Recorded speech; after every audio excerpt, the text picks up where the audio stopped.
கிறிஸ்துவுக்குள் பிரியமானவர்களே, கர்த்தரும் இரட்சகருமாய் இயேசு கிறிஸ்துவின் ஈடியேற்ற நாமத்தினாலே உங்கள் யாவருக்கும் என் அன்பின் வாழ்த்துக்களை தெரிவித்துக் கொள்கிறேன். தேவன் அருளி அப்பம் பிரேயர் மினிஸ்ட்ரி சேனல் மூலியமாக உங்களோடு சந்திப்பதில் மிகுந்த மகிழ்ச்சிகிறேன். தினந்தோறும் அதிகாலைகளிலே பரிசுத்த வேதாந்தத்திலிருந்து ஒரு பகுதியை நாம் தியானித்து நம்முடைய குடும்ப பாதுகாப்பிற்காக நாம் ஜெபித்துள்ளோம். அதிகாலைகளில் அபிஷேகங்களை பெற்றுக்கொள்ள, தேவனுடைய கிருபை பெற்றுக்கொள்ள புதிய நாளுக்காக இணைந்திருங்கள். ரோமர் 2ஆம் அதிகாரம் 7 முதல் 10 ஆகிய வசனங்கள்.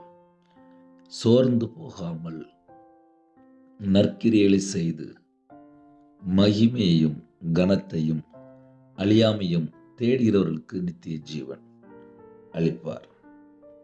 சண்டைக்காரராயிருந்து சத்தியத்திற்கு கீழ்ப்படியாமல் அநியாயத்திற்கு கீழ்ப்படுகிறவர்களுக்கோ உக்கர கோபாக்கனை வரும். முன்பு யூதரிலும் பின்பு கிரேக்கரிலும் பொல்லாங்கு செய்கிற எந்த மனுஷ ஆத்மாவுக்கும் உபத்திரமும் வியாகுலமும் உண்டாகும். முன்பு யூதரிலும் பின்பு கிரேக்கரிலும் எவன் நன்மை செய்கிறானோ அவனுக்கு மகிமையும் கனமும் சமாதானமும் உண்டாகும். ஹல்லேலூயா. கிறிஸ்துவுக்குள் பிரியமானவர்களே, நன்மை செய்யும் போது நமக்கு சமாதானம் உண்டாகும் என்று எழுதப்பட்டிருக்கு. உன்னை போல பெருனை நேசி, யாக்கோபு 2:8 தெளிவு எழுதப்பட்டிருக்கு. அன்பு கூறும்போது நியாயப்பிரமாணத்தை நிறைவேற்றுகிறோம், அவருடைய கற்பனையை கைக்கொள்கிறோம், அவருடைய வார்த்தைக்கு கீழ்ப்படுகிறோம். தேவன் நமக்குள் வாசம் நீரார். இயேசு கிறிஸ்து ராஜா நன்மை செய்வராக சுற்றி திரிந்தார். அவருடைய பிள்ளைகள் நாமும் நன்மை செய்யும் போது நமக்கு சமாதானம் உண்டாகிறது. அதனால் ஆவிக்குரிய வாழ்க்கையில் யாரெல்லாம் வளரணும், யாரெல்லாம் ஆசீர்வதிக்கப்படணும், யாரெல்லாம் விடுதலை வேணும், யாரெல்லாம் இணைந்திருக்கிறீங்களோ முதல்ல ஒரு தீர்மானம் எடுங்க. அன்பு கூர்ந்தால் ஆசீர்வாதம், அன்பு கூர்ந்தால் சமாதானம். நிறைய குடும்பத்திலே அன்பு மட்டும்தான் இருக்காது, மற்றது எல்லாம் இருக்கும். காசு பணம்லாம் செழிப்பா இருக்கும், ஆனால் அன்பு மட்டும் இருக்காது. ஒரு குடும்பத்திலே 4 வருஷம் முன்பாக தொடர்பு கொண்டாங்க. பல கோடிக்கு சொந்தக்காரங்க, பிள்ளைகள் இல்லை. வீட்டில் அம்மாவுக்கு ஒரே வேதனை. மருமக கோவப்பட்டுட்டு அவங்க அம்மா அப்பா விட்டு போயிட்டா. பையன் நைட்டான தண்ணி அடிப்பான். அம்மாவுக்கு என்ன செய்யன்னு தெரியல. சரீரத்தில் நிறைய பலவீனம், காசு பணம்லாம் செழிப்பாக இருக்கு, வீடெல்லாம் நல்ல பெரிய வீடு, கோடிக்கணக்காக சொத்து இருக்கு, ஆனால் நிம்மதி மட்டும் இல்லை. ஒரு குடும்பத்தில் என்ன நடக்க அப்படின்னா, கடைசி காலத்தில் அக்கிரமம் மிகுதியாகி போகுது. கணவன் மனைவிக்குள்ள என்ன சண்டைன்னு சொல்லி கேட்கும்போது, டெய்லி பையன் நைட்டு தண்ணி அடிச்சுட்டு வருவான். சில நேரத்தில் சண்டை போட்டுருவாங்க. ஒரு நாள் சண்டை போட்டு பிரிஞ்சு போயிட்டா. அதுக்கப்புறம் வீட்டுக்கு வரவே இல்லை. இப்போ என் பையன் டெய்லி நைட் ஆனால் போதும் தண்ணி தான் அடிக்கான் அப்படின்னாங்க. தேவனோட வார்த்தைக்கு கீழ்ப்படிந்தால் மட்டும்தான் சமாதானம். நன்மை செய்யும் போது சமாதானம். நிறைய குடும்பத்திலே நன்மை செய்யாமல் வாழ்ந்துட்டு இருப்பாங்க. நன்மை செய்ய படிக்கணும். நன்மை செய்கிறவன் தேவனால் உண்டாயிருக்கிறான். அதனால ஆவிக்குரிய வாழ்க்கையில ஒவ்வொரு நாளும் நம்ம எப்படி இருக்கிறோம் என்பதை யோசித்து பார்க்கலாம். தீமை வெறுத்து நன்மை செய்யுங்க, என்றென்றைக்கும் கர்த்தர் கூட இருப்பார், சமாதானம் கூட இருக்கும். நிறைய குடும்பத்திலே சமாதானம் இல்லாமல் வாழ்ந்துட்டு இருக்கிறீங்க. என்ன காரணம் சொல்லி பார்க்கும்போது, வீட்டில் அன்பே இருக்காது. ஒரே கடன் பிரச்சனை, ஒரே பிரச்சனை, ஒரே போராட்டம். இதை மட்டுமே காலையிலேருந்து நைட் வரையும் புலம்பிட்டு இருப்பாங்க. வேற ஒண்ணுமே பேச மாட்டாங்க.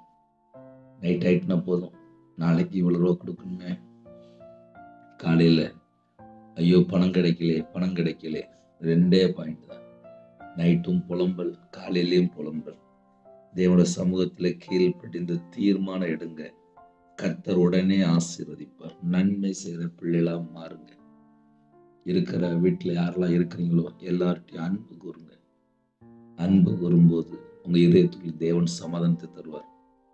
நன்மை செய்கிறவர்கள் தேவனால் உண்டாயிருக்கிறார்கள், தீமை செய்கிறவர்கள் பிசாசினால் உண்டாயிருக்கிறார்கள். இதுதான் கடைசி காலம். இந்த கடைசி காலத்தில் தீமை எத்தனையோ இடத்துக்குள்ள பெருகிட்டு வருது. நம்ம நன்மை செய்யும் போது நம்ம தேவனால் உண்டாயிருக்கிறோம். 24 மணி நேரம் நம்மளோட வாழ்க்கையில நன்மை செய்ய முடியுதா? அதை மட்டும் நம்ம யோசித்து பார்ப்போம். மற்ற எல்லா விதமான ஆசீர்வாதம் நம்ம குடும்பத்துக்குள்ள ஆட்டோமேட்டிக்காக வந்துடும். சில குடும்பத்தில் சத்தியத்துக்கு கீழ்ப்படியவும் மாட்டாங்க, அநியாயமாக வாழ்ந்துட்டு இருப்பாங்க.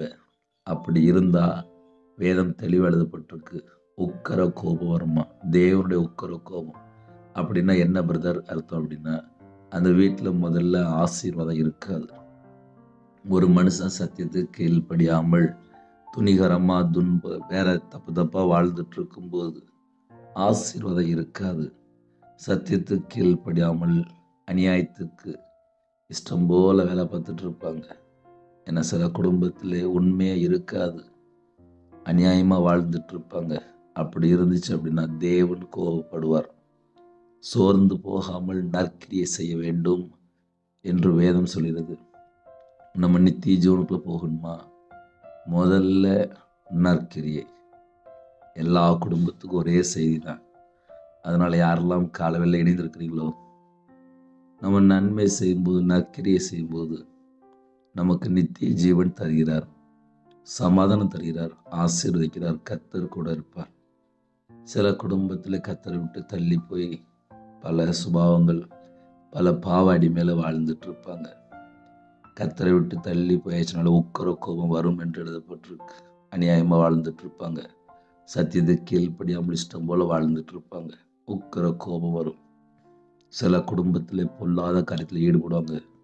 அவங்களோட இதயத்துக்குள்ள வேதனை, பிரச்சனை, போராட்டம் தான் இருக்கும். வசனம் தெளிவாக எழுதப்பட்டிருக்கு. பொல்லாங்கு செய்கிற எந்த மனுஷ ஆத்மாவுக்கும் உபத்திரம், வியாகுலம் உண்டாகும்.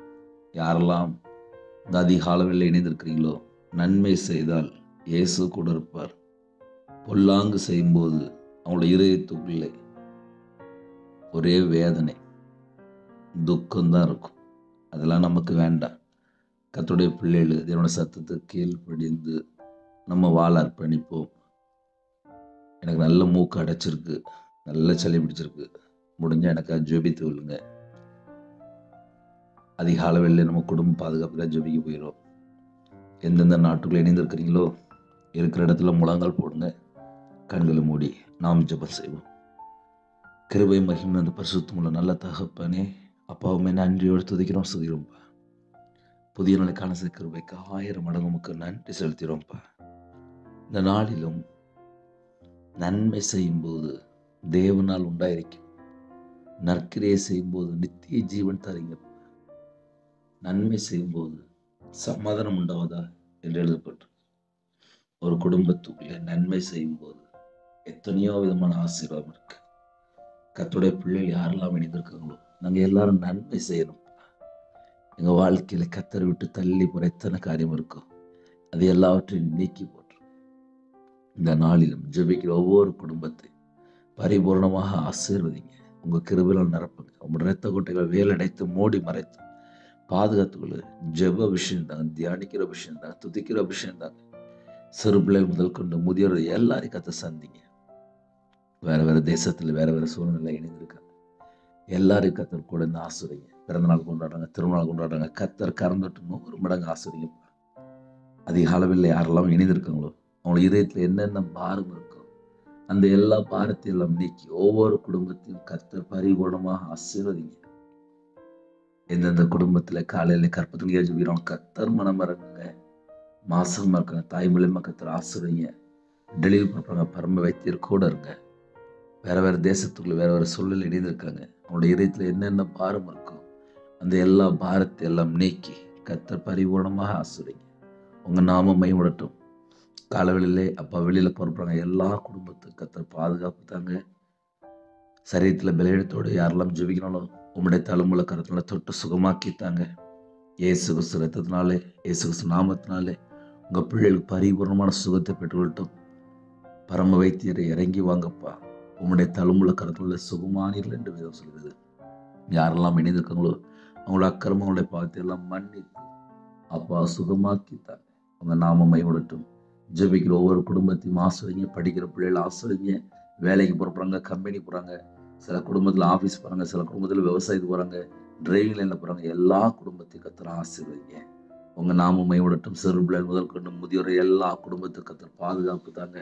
புது அபிஷேகம் நிரப்புங்கப்பா, புது கிருபையால் நிரப்புங்கப்பா, புது எண்ணெயால் அபிஷேகம் பண்ண விடட்டும். எல்லா குடும்பத்தையும் ஆவிக்குரிய உங்கள் கனிகளினாலும் ஆவிக்குரிய உங்கள் வரலாறு நிரப்பி ஆசிரியங்க. இந்த நாளில் உமக்கு பிரியமானபடி நாங்கள் செய்யணும்ப்பா. எல்லா காரியத்திலும் தேவ சித்தத்துக்குள்ளே வரணும்ப்பா. உலகத்தில் எந்த ஒரு காரியத்திலும் நாங்கள் திரும்பி பார்க்கக்கூடாது. கர்த்தர் பொறுப்பெடுத்துங்க. அடியே நம்முடைய கரத்தில் அப்படிங்கிறோம். தேவனார்லி அப்போ மினிஸ்டர் நம்முடைய கரத்தில் அப்படிங்கிறோம். எல்லா தடையெல்லாம் நீக்கி கர்த்தர் கூட இருந்து ஆசிரியங்க. உங்கள் நாமம் மையப்படுத்தும். துதிகான மகிமெல்லாம் முறைக்கு செலுத்திடும். இயேசு கிறிஸ்துவின் பிதாவே, ஆமென். தேவனுக்கு மகிமை உண்டதாக. கர்த்தர் தாமே உங்களை உங்கள் குடும்பத்தின் சகல காரியத்திலும் சம்பூர்ணமாக திருப்தியாக கர்த்தர் கொடுத்து பரிபூர்ணமாக ஆசீர்வதிப்பாராக. ஆமென். God bless you.